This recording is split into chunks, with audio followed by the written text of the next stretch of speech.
Hello दोस्तों, आज सुबह की शुरुआत करते हैं लड्डू गोपाल के साथ राधे राधे बोलकर। फिर चलते हैं ऊपर छत पर जहाँ हमारे प्यारा सा मेंबर है।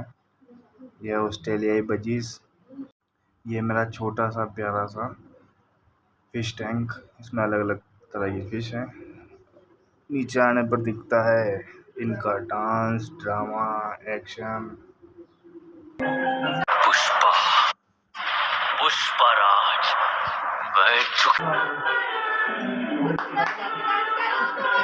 फिर हम निकल जाते हैं मेले की ओर। वैसे इन महीनों में अभी बहुत से मेले भरने बाकी हैं। हो सका तो हम सभी में जाने की ज़रूर कोशिश करेंगे और आपको भी दिखाएंगे। मेला लगाएंगे वो लोग।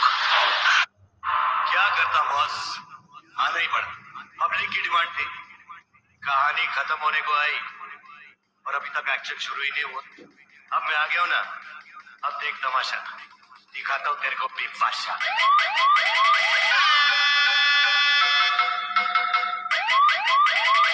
लाइव टेलीकास्ट हो रहा है बच्चे, सब लोग देख रहे हैं, जवाब दो।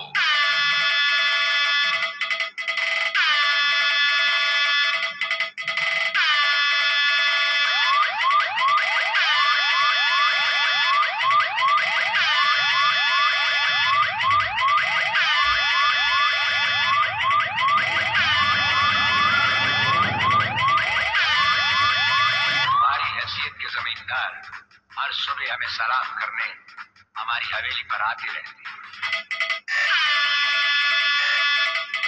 वैश तो यहाँ का राजा हूँ,